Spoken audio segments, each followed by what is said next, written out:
அனைவருக்கும் வணக்கம். நான் வின் இளங்கோ. நம்ம இப்போ உலகத்திலேயே மிக அதிக உயரமான முருகன் சிலை இருக்கக்கூடிய பகுதியில் தாங்க இருக்கிறோம். சேலத்திலிருந்து வாழப்பாடி, புத்திரகவுண்டன் பாளையம் மற்றும் ஏத்தாப்பூர் அப்படின்னு சொல்லுவாங்க. இந்த பகுதியில் இருக்கக்கூடிய அந்த முத்துமலை முருகன் கோவிலில் தான் இருக்கிறோம். இங்கே எதுக்குப்பா நம்ம வந்திருக்கோம் அப்படின்னு நினைக்கிறீங்களா? கண்டிப்பாக கோயிலுக்கு ஒரு நாளைக்கு பார்த்திங்கன்னா பல ஆயிரக்கணக்கான மக்கள் வராங்க. ஆத்தூர்லேருந்து இந்த பக்கம் சாலையை கடக்குங்க. பார்த்தீங்களா, 2 பேர் சாலையை கடக்குறாங்க. அதாவது இது 4 வழிச்சாலை, தேசிய நெடுஞ்சாலை. அதாவது ரொம்ப தூரம் பார்த்திங்கன்னா காரு பேருந்துலாம் வரும்போது மிக அதிகமான விரைவாக வரும். அப்படி இருக்கும்போது எவ்வளோ சவகாசமாக நடந்து வராங்க பார்த்திங்கன்னா, இது தவறான ஒரு போக்கு. நெடுஞ்சாலையை கடக்கும் பொழுது கவனமாக விரைவாக டக்குன்னு இந்த பக்கம் வந்துடணும். இப்போ அதை பற்றி தான் இந்த பதிவில் நம்ம பார்க்க போகிறோம். இங்கேயும் பாருங்கள், மக்கள் அதாவது சாலையை கடந்துட்டு இருக்காங்க. இந்த மாதிரி சாலையை கடப்பதனால பார்த்திங்கன்னா, இது சின்ன சாலையாக இருந்தால் டக்குன்னு வந்துடலாம். அதே மாதிரி இது தொலைதூரம் வர்ற வண்டிங்க பொறுமையாலாம் வரமாட்டாங்க, விரைவாக வருவாங்க. அதாவது ஸ்பீடாக வருவாங்கன்னு வைங்களேன். அந்த மாதிரி வரும்போது விபத்து ஏற்பட வாய்ப்பு இருக்கிறது. அதாவது நடந்து வர உங்களுக்கும் பிரச்சனை, வண்டியில் வராங்க இல்லைங்களா, அவங்களுக்கும் பிரச்சனை. இதை தவிர்ப்பதற்காக போக்குவரத்து துறை என்ன பண்ணியிருக்காங்க அப்படின்னு பார்த்தீங்கன்னா, உயர் மட்ட நடை மேம்பாலம் அமைக்கும் பணிகளை ஒரு சில மாதங்களுக்கு முன்னாடி ஆரம்பித்து இதை நடந்து வந்துட்டுருக்காங்க. இப்போ நம்ம பார்த்திங்க இல்லையா, ஒரு கூண்டு, அந்த கூண்டுமே அந்த நடை மேம்பாலம் அமைப்பதற்கு உண்டான கூண்டு தான். சரிங்களா, இது ஒன்று.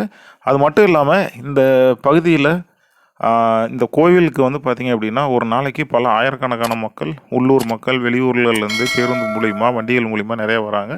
பேருந்து மூலியமாக வரக்கூடிய மக்கள் சாலை கடப்பதற்கு இது மிகவும் சிரமமாக இருக்கிறதுனால தான் இந்த உயர்மட்ட நடை மேம்பாலம் அமைக்கப்படுது. சரி, இந்த உயர்மட்ட நடை மேம்பாலம் அமைக்கப்பட்டால் நமக்கு என்ன பயன் அப்படின்னு நினச்சிங்க அப்படின்னா, அதற்கு உண்டான பதிவு தான் இது. இதோ இந்த கூண்டு இருக்கு இல்லைங்களா, இந்த கூண்டு அப்படியே அழகாக தூக்கி மேலே நிற்க வச்சுருவாங்க. இதை பற்றி உங்களுக்கு சொல்லணும் அப்படின்னா, நீங்கள் தொடர் வண்டி நிலையத்துக்கு போயிருந்தீங்கன்னா உங்களுக்கு தெரியும். அதாவது ரயில்வே ஸ்டேஷன் இருக்கு இல்லைங்களா, அதுக்கு போயிருந்தீங்கன்னா தெரியும்.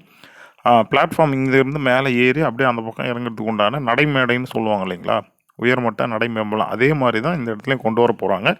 அதற்குண்டான அந்த கூண்டுகள் தான் இந்தாண்டி ஒன்று, அந்தாண்ட ஒன்று, 2 கூண்டு இருக்குது, வச்சுருக்கிறாங்க. அதற்கு முதல் கட்டமாக பார்த்திங்கன்னா, கீழே தூண்கள், அதாவது பில்லர்னு சொல்லுவோம் இல்லைங்களா, அந்த பில்லர்கள் அமைக்கக்கூடிய பணிகள் நடந்து வந்துட்டுருக்குது. இது அமைக்கப்பட்டுச்சு அப்படின்னா சாலையை கீழே கடக்கிறது குறைஞ்சி வண்டிகள் எந்த இடையூறும் இல்லாமல் கடந்து செல்வதற்கு உதவியாக இருக்கும். மக்களும் பார்த்திங்கன்னா எந்த பயமும் இல்லாமல் பொறுமையாக அழகாக படிக்கட்டு மேலே ஏறி மேம்பாலத்தில் ஏறி இறங்கி கோயிலுக்கு போயிட்டு மறுபடியும் நம்ம பேருந்துகளில் ஏறி நம்ம ஊர்களுக்கு பத்திரமாகவும் பாதுகாப்பாகவும் செல்வதற்கு இது வழிவகுக்கும்.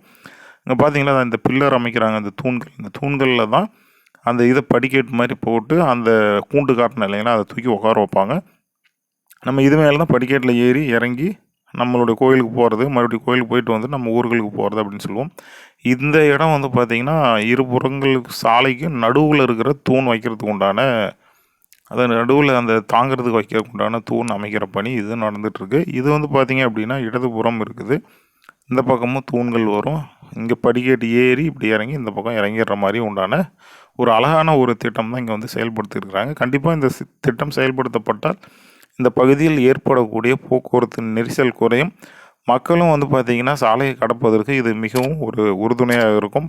ஒரு பாதுகாப்பான ஒரு சூழல் உருவாகிறதுக்கு இது உண்மையாலுமே வாய்ப்பு இருக்குது. கண்டிப்பாக இந்த பதிவு உங்களுக்கு பிடிச்சிருக்கும்னு நினைக்கிறேன். பிடிச்சிருந்தால் லைக் பண்ணுங்கள், உங்கள் நண்பர்களுடன் பகிர்ந்து கொள்ளுங்கள். மேலும் இது போன்ற பல பயனுள்ள தகவல்களை தெரிந்து கொள்வதற்கு நம்மளுடைய சேனலை மறக்காமல் சப்ஸ்கிரைப் பண்ணிக்கோங்க. நன்றி, வணக்கம்.